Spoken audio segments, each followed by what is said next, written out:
Strange Tales from a Chinese Studio, Story 42. So we're introduced to a man named Lu Fenghua. He lives in Boating, and he is wealthy. But he's not just wealthy in the quiet, retiring sense.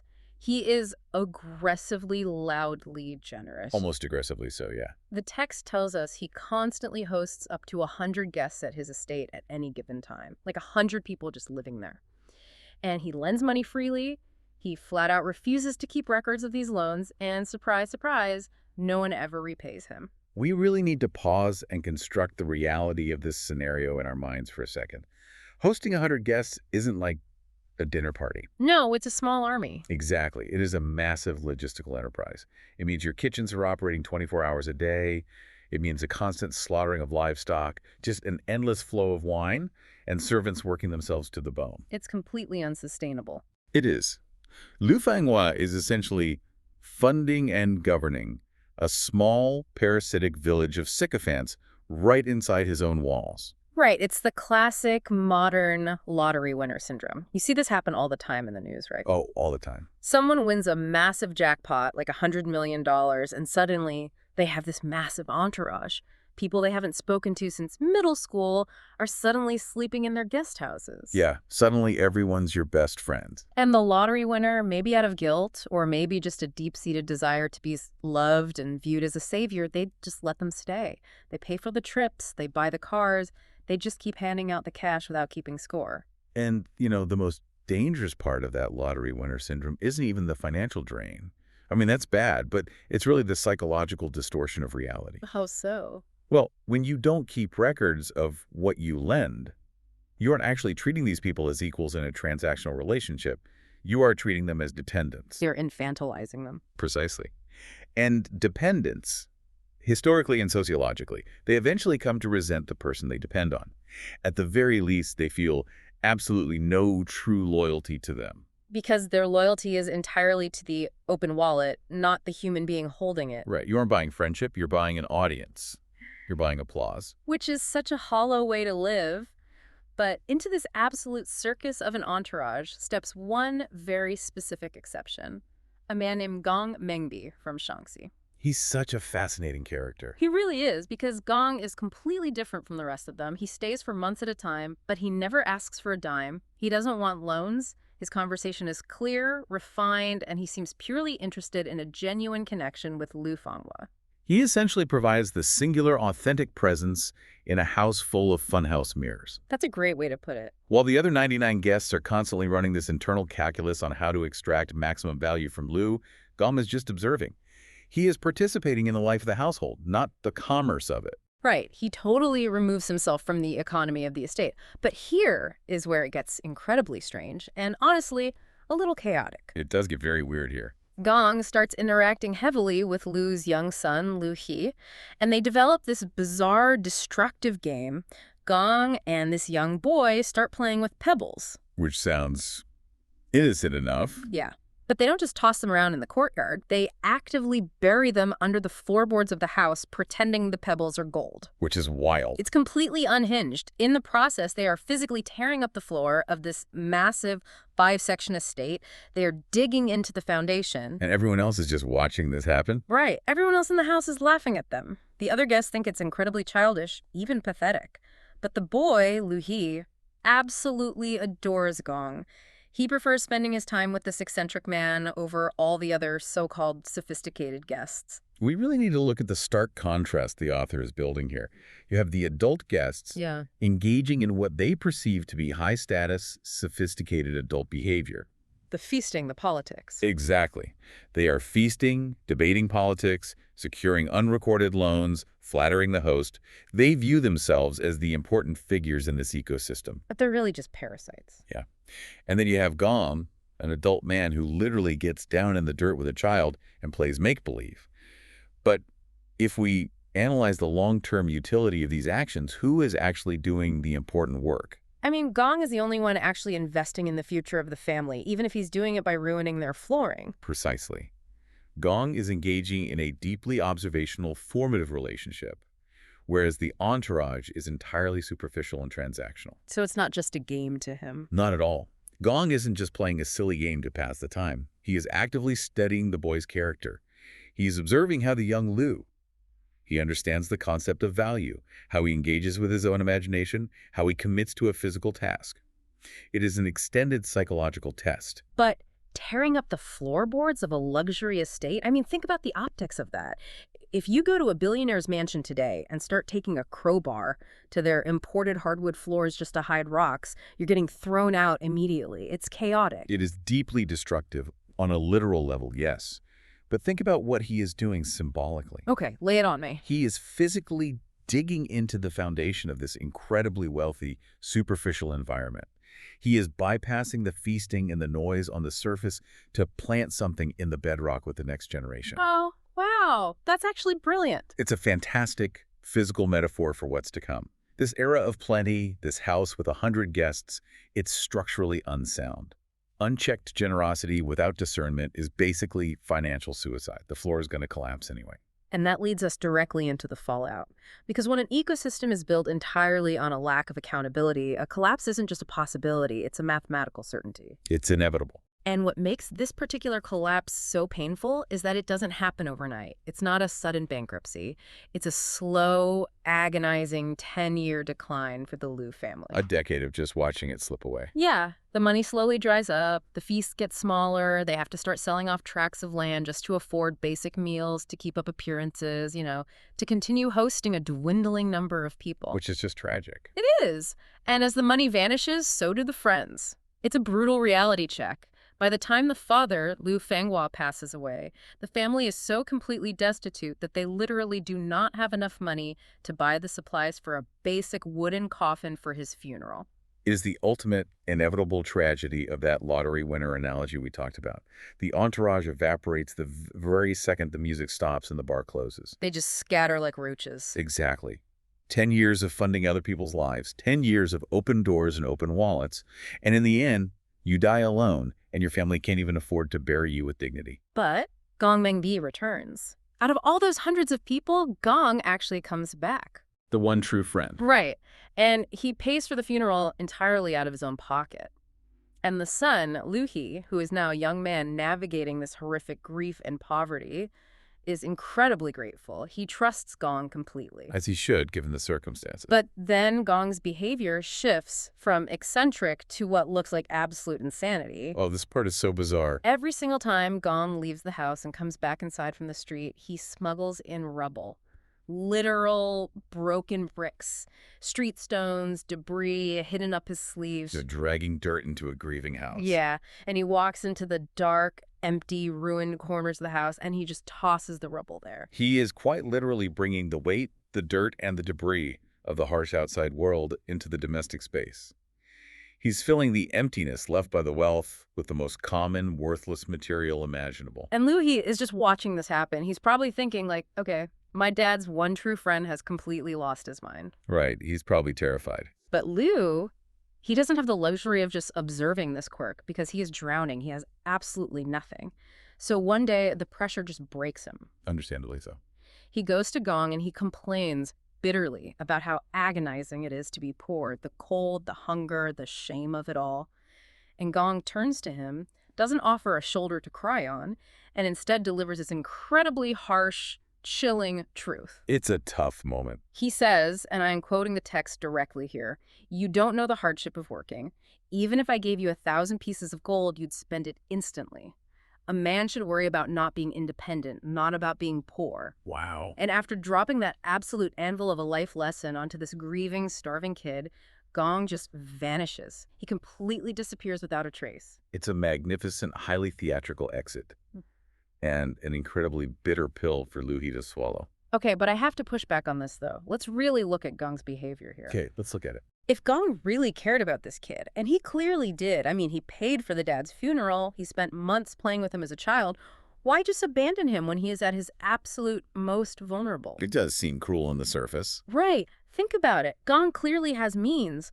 Why not help Liu? He set up a small business. Why not mentor him, take him on as an apprentice? Instead, he gives him a cryptic Yoda-style lecture, throws literal garbage in his living room, and just ghosts him. in the real world, how is that actually helpful to a starving orphan? I completely understand the frustration with Gong's methods. From a modern, empathetic standpoint, it definitely looks like cruelty. But if we connect this to the broader psychological mechanisms of how human beings actually develop resilience, a soft landing would have been the absolute worst thing Gong could have provided for Liu He. Really? The worst thing. Yes. Think deeply about the modeling Liu He. He has witnessed his entire life up to this point. He watched his father solve every single problem, every social friction, by throwing money at it. He watched his father buy affection and compliance. That's true. That was his only example of conflict resolution. Right. So if Gong had just handed him a prepackaged business, or handed him a heavy bag of gold, how would Liu He have treated it? I mean, I guess he probably would have just tried to recreate his father's life. Exactly. He would have treated it exactly the way his father treated his wealth. He would have squandered it because he possessed no internal framework for valuing capital. Because, as Gong rightly pointed out, Liu He did not know the hardship of working. So you're saying the entitlement was a fatal flaw that needed to be, like, surgically removed? Yes, and the surgery had to be brutal. Gong recognized that the entitlement wasn't just a bad habit. It was deeply seated in Liu He's entire worldview. It was part of his DNA at that point. Precisely. The only way to shatter that entitlement was to force Liu He to hit absolute rock bottom, to feel the unmitigated bone-chilling sting of poverty without any safety net to catch him. Gong is intentionally stripping away the illusion. He is forcing Liu He to understand that a social safety net built on bought favors is a mirage. When the money is gone, the safety net vanishes into thin air. Liu in battles has to learn, through suffering, how to stand on his own 2 feet. Well, he certainly hits rock bottom. The universe really makes sure of that. Because the rejection doesn't just stop with his father's fair-weather friends disappearing. The poverty actively infects his future. It permeates everything. Yeah. While his father was still alive and wealthy, Liu, he was engaged to a woman from a very prominent, wealthy family in the area, the Huangs. So desperate, starving, and dressed in literal rags, Liu he travels to the Huang household. Oh, this is going to be bad. He's going there to finalize the wedding, likely hoping that his future in-laws will honor the agreement and take pity on him, maybe take him in. And given what we've already established about the transactional nature of this society, we can predict exactly how this encounter plays out. It is humiliating. The Huang father, the patriarch of the family, takes one look at Liu. He's tattered clothes and won't even permit him to cross the threshold. You won't even let him in the door. He refuses to let him in the door. Instead, he sends a messenger out to the gate with an ultimatum. He says, "Come back with 100 gold, or the engagement is officially off." He ruthlessly rejects him, based entirely on his current lack of financial status. It is a profound, incredibly public humiliation. But it's also a necessary, albeit painful, module in Liu In. He's education. He's learning the hard way. He is. He's learning that the world outside his father's insulated, artificially generous estate operates on a very cold, unforgiving calculus. So Liu In, he goes back home, completely broken. He's lost his father, his mentor Gong abandoned him, and now his future wife and her family have literally slammed the door in his face. He's got nothing left. Nothing. A neighbor, Granny Liu, sees him weeping in the street. She brings him into her modest home, gives him a hot meal, and hands him 300 coins. Just incredible kindness. His mother, who's also starving, suggests one last desperate measure. She says, "Go ask your father's old friends for help, the people who lived at their house for a decade." Oh, the 100 guests. Yeah. And Liu, he actually says something incredibly self-aware here, showing that Gong's lesson is starting to sink in. He says to his mother, "The people who befriended me in the past did so for my money. Who would remember past kindness now?" He knows it's pointless. He knows it's futile. But he tries anyway, simply out of starvation and desperation. And the text tells us it takes him over 20 days. For nearly 3 weeks, he walks from door to door, knocking on the gates of these people who ate his father's food, drank his wine, and slept under his roof for a decade. And let me guess. In 20 days, he doesn't get a single coin. I want you to put yourself in Liu's shoes for a second. Imagine the psychological toll of that 20-day journey. It would be devastating. Every knock on a heavy wooden door, every servant who tells you the master is not receiving visitors today, every face that turns away when they see your ragged clothes. Just constant rejection. The silence of those closed doors is deafening. It fundamentally rewires your brain.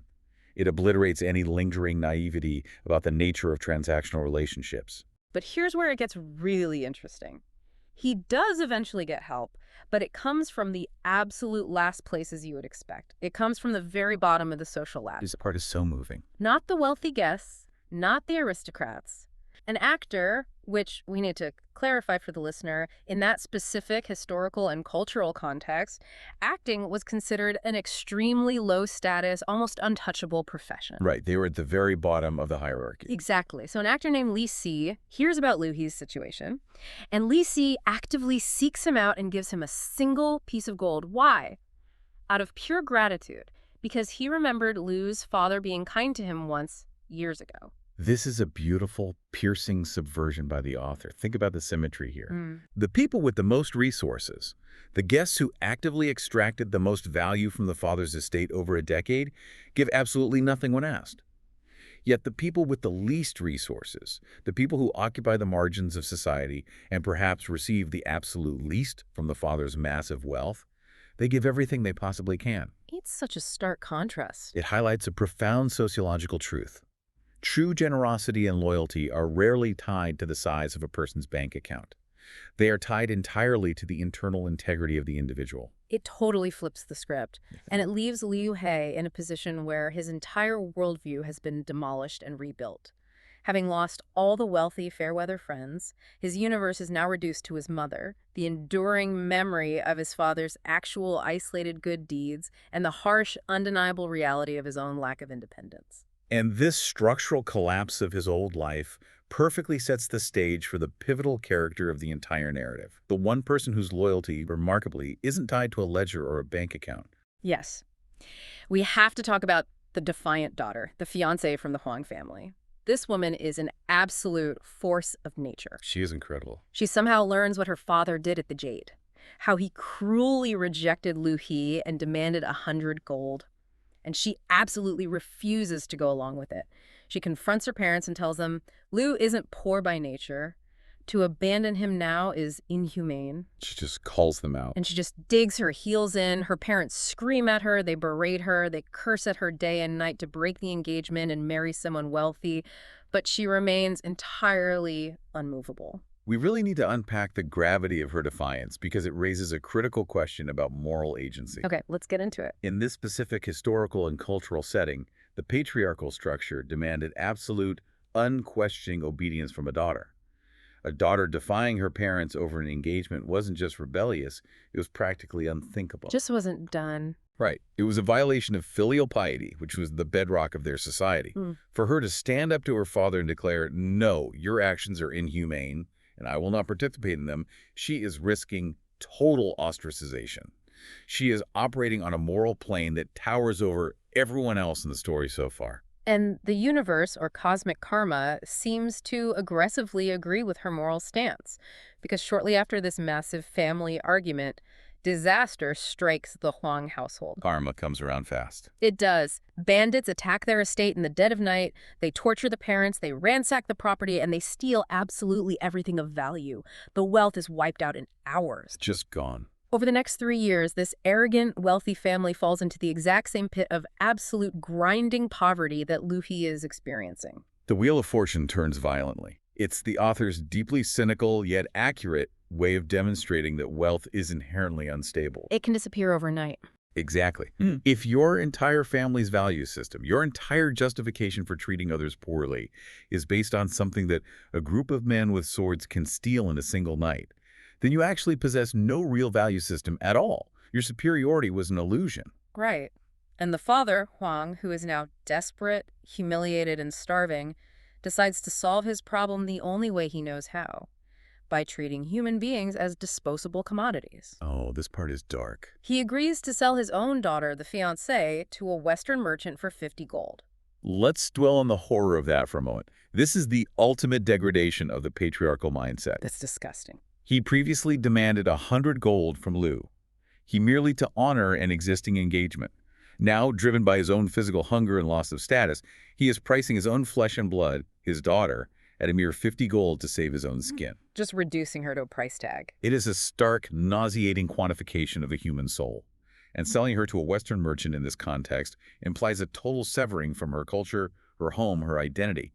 It is a permanent exile. But she doesn't just sit there and let it happen. Her escape is, without a doubt, one of the most hardcore, visceral things I've ever read in these historical sources. To avoid being sold into exile, she analyzes her situation and realizes that her physical beauty is the only thing that gives her value in this horrific transaction. So she takes dirt, mud, and grime, and she violently smears it all over her face and hair. She destroys her own market value. Yes. She intentionally ruins her physical appearance, her market value, so to speak. Then she escapes into the pitch black night, and she doesn't just run to a neighbor's house. She spends 2 entire months begging on the road. 2 months. 2 months of walking, starving, sleeping in the dirt, until she finally reaches Beiding and tracks down Lu He and his mother. It is a staggering display of endurance. I have to use an analogy here because it's the only way my brain can process what she did. She is the ultimate, literal diamond in the rough, but it's like reverse engineered. Yeah, what do you mean? Usually that phrase means finding something inherently valuable that happens to be hidden by dirt. But she is actively, purposefully destroying her external societal value, her physical beauty, her status as a rich man's daughter, her cleanliness, in order to protect her internal moral compass. Right. She made a conscious calculation that she would rather be a starving beggar with her integrity intact than a comfortable commodity owned by a merchant. And that internal calculation is precisely what makes her the true hero of this narrative.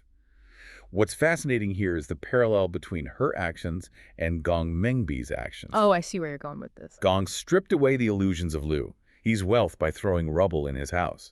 This young woman strips away the illusions of her own societal value by covering herself in mud.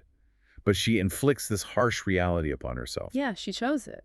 She arrives at Lu. He's door looking like an absolute vagrant. When Lu He's mother finally recognizes her beneath the filth and asks, horrified, why she would put herself through such unimaginable suffering, the daughter says something incredibly profound. I love this line. She looks at her new mother-in-law and says that starving with them feels like heaven compared to her previous life. Because starving with a clear conscience, surrounded by people who share your values, is fundamentally better than feasting at a table where your soul is on the menu. Exactly. She has exercised absolute, undeniable moral agency in a system that viewed her as literal property.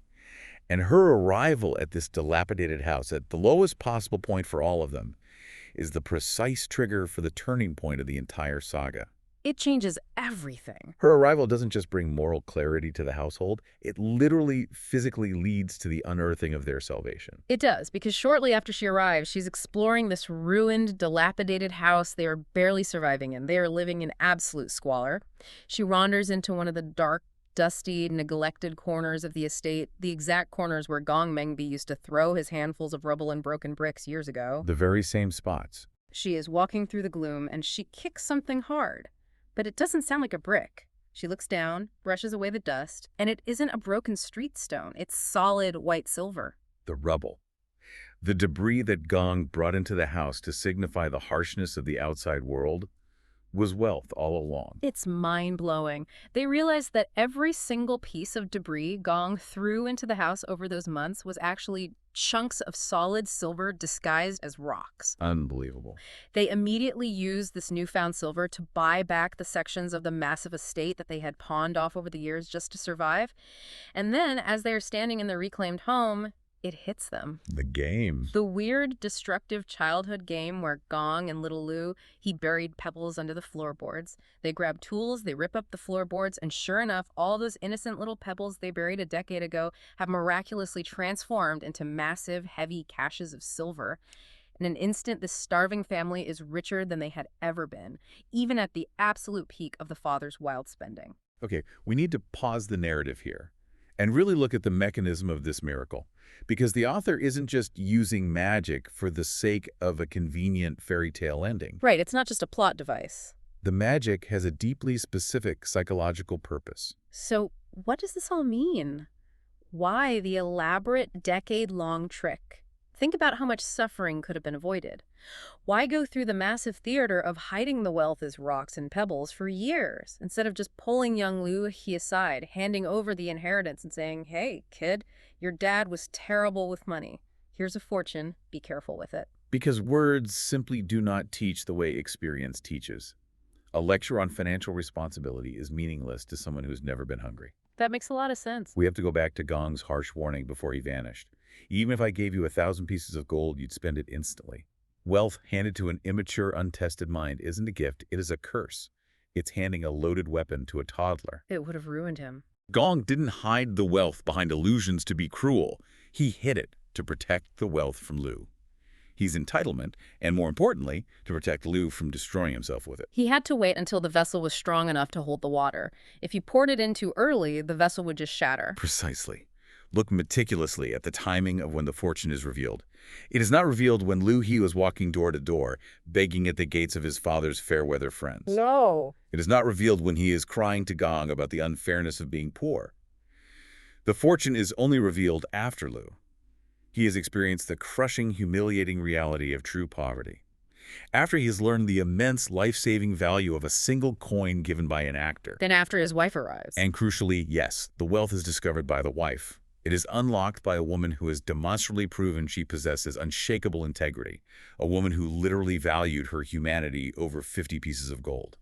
The delay, the years of suffering, wasn't a punishment. The delay was the actual transformative gift. And you can see instantly that the brutal lesson actually worked. Because when they find this unimaginable mountain of silver, Lu, he doesn't regress. He doesn't go back to his dad's ways. No, he doesn't go out to the market and hire 100 sycophants. He doesn't throw a massive week-long feast to show off. Instead, he has this massive grounding revelation. He looks at the silver, looks at his wife, and says, "If I do not become independent, I fail Uncle Gong." He understands the assignment. He really gets it. So what does he do? He takes a small portion of the wealth, locks himself in a quiet room, studies relentlessly day and night for 3 years, and passes the incredibly difficult provincial civil service exams. Yeah. He uses the breathing room the money provides to build his own unassailable internal value to match the external wealth. And we must emphasize how significant passing that exam was. In classical China, the civil service exam was the ultimate meritocratic proving ground. It was notoriously hard. Brutally difficult. By passing it, he isn't just getting a credential, he is proving his discipline, his intellect, and his self-reliance. He becomes fundamentally independent. No one can take that away from him. Exactly. He finally understands that the silver under the floorboards is merely a tool. His mind, his rigorous discipline, his ability to execute under pressure, that is his actual foundation. Gong's crazy, seemingly chaotic plan actually worked flawlessly. He didn't just hand a boy an inheritance, he forged that boy in the fire of adversity into a man capable of keeping it. And this is where human nature rears its very messy, very relatable head. Newfound wealth always brings the ghosts of the past back to your doorstep. It always does. Lu. He is now rich again, he is highly educated, he is a newly minted success story. And he goes through the town specifically to repay Granny Lu, which is great. He gives her the honor and financial reward she deserves. Yes, credit to him for that. And he doesn't just sneak back in quietly. He rolls in with an incredibly petty parade. Oh, it is a profoundly human, deeply flawed moment. All that discipline wavers in the face of pride. It really does. He is clad in dazzling, expensive clothes. He has this massive entourage of horses and liveried servants. But let's be honest, he is also very clearly intentionally flexing on his former father-in-law, Huang, who, remember, is now completely destitute after the bandit attack. Huang sees this massive, glittering procession coming down the street, realizes it's the exact same guy he rejected at his gate years ago, and he literally hides behind his closed doors in absolute shame. We can't entirely blame Lu He here. He is experiencing the very natural, intoxicating urge for vindication. I mean, I'd probably want to do the same thing. Right. He wants the people who kicked him when he was starving in the dirt to see him flying high. It is petty, it is a bit arrogant, but it is deeply universally relatable. But this grand return forces a massive confrontation because the Huang parents are actively starving to death. Driven by absolute clawing desperation, they swallow whatever pride they have left and travel to Boating to seek out their daughter. They're desperate. They arrive at Lu, his massive new mansion, and the irony here is so thick you could cut it with a knife. They are immediately turned away by the guards at the gate. The exact same way Huang turned Louis away years ago. The symmetry is perfect. It is a brutal mirror held up to the father's past cruelty. The architecture of exclusion has simply changed owners. So the parents are sitting outside the walls of the estate, starving, And what follows is this incredibly tense, almost cinematic sequence of secret meetings. It's like a spy thriller all of a sudden. Yeah, a sympathetic maid inside the house sneaks out to the parents. She brings them warm food, she gives them 5 gold pieces to survive, and she secretly arranges for them to sleep in a hidden side room of the vast compound. Very risky. Very. Because she issues a dire warning, the wife desperately wants to see them, but the master Lu, he absolutely cannot know they're anywhere on the premises. It instantly turns the domestic space into a stage for this high-stakes espionage. And think about the wife's psychological state. It must be agonizing. She is caught in an agonizing bind between her ingrained filial duty to her parents, who treated her terribly, who tried to sell her, but are still her parents, and her deep loyalty to her husband, who was terribly wronged by them. It's an impossible tightrope to walk. And as you'd expect, the secret doesn't last. The very next morning, the tension snaps. Luau, he's walking through his own compound, enjoying his morning, and he catches the father, Huang, trying to sneak out of the side room. Oh, no. Now, Lu, he claims he doesn't recognize him at first, though honestly, maybe he pretends not to, and assumes this ragged man is a thief. So Lu, he snaps. He has his servants grab this frail, starving old man and physically tie him to a tree in the courtyard with a short rope. Yeah. The maid has to intervene, basically throwing herself on the ground in a panic, to explain to Liu who the thief actually is and beg for him to be untied. It is a moment of extreme, visceral, physical humiliation for the father. He is tied up like an animal in the very yard of the man he once deemed too poor, too worthless to even cross his threshold. The power dynamic has completely inverted, and it is violent. And it gets worse. Because the drama isn't over. Later that same day, the servants manage to smuggle the mother-in-law into the inner private chambers to finally see her daughter. They just keep pushing their luck. They disguise her as a flower seller, brought in by Granny Lu to avoid suspicion. They are having this tearful, intense reunion in the bedroom, and suddenly, the door flies open and Lu, he bursts into the room. The worst possible timing. He sees this ragged village woman sitting intimately close to his wife, gets furiously territorial and starts yelling. And when he finally looks closely and realizes who it is, all the trauma, all the humiliation, all the anger from his past just detonates. He snaps. He starts ranting at the top of his lungs about his terrible father-in-law. The text specifically notes that he is stomping his feet and cursing loudly. He completely loses control. In that single moment of blind rage, all the refined studying, all the philosophical education he achieved locked in that room for 3 years, it vanishes. It evaporates. He is right back at that gate, a starving boy being told he isn't worth 100 gold. The trauma overrides the intellect. Okay, I'm going to stop right here and play devil's advocate, because as I read this, I was entirely on Liu He's side. Honestly, isn't Liu He completely justified here? It's a fair question to ask. Let's review the facts. The Wangs left him to starve. They humiliated him publicly. They literally tried to sell their own daughter, his wife, to a foreign stranger just to save their own skins. They are awful people. Why on earth should he show them an ounce of grace? Why should he forgive them? If I'm Liu He, I'm throwing them out into the street. I hear you, and yes, from a purely retributive standpoint, his anger is 100% justified. It is deeply human, and it is validated by the severe trauma they inflicted upon him. But we connect this to the bigger picture of what the story is trying to teach us about the true mastery of wealth and character holding on to, that vengeance would destroy him. How? He won. He has the money and the power. Because if he allows that vengeance to dictate his actions, if he uses his power to crush them, he becomes the exact same monster that he hated. He becomes Huang. If he kicks a starving old man out into the street to die, he is replicating the exact cruelty he suffered at the gate. Wow, yeah. He would be using his newfound wealth and power to victimize the vulnerable. He would prove that he learned nothing from Gong Mengbi except how to hoard resources and inflict pain. He'd just be a richer version of his abuser. Exactly. And this is the precise moment where the wife steps in to be his moral anchor once again, just as she was when she showed up at his ruined house covered in mud. She snaps. She looks at her husband, who is throwing this violent tantrum, stomping his feet, and she delivers this devastating absolute rebuke. What'd she say? She says, "They are my parents. I traveled far for you, with cracked hands and worn-through toes. Do not curse my father in front of me to make me suffer." Wow. She is essentially cashing in the massive moral capital she earned by walking hundreds of miles as a beggar. That's exactly what she's doing. She's laying it all on the line, saying, I proved my absolute loyalty and character to you when you had nothing but dirt floors. Now, you have to prove your character to me when you have everything. That is a brilliant way to frame it.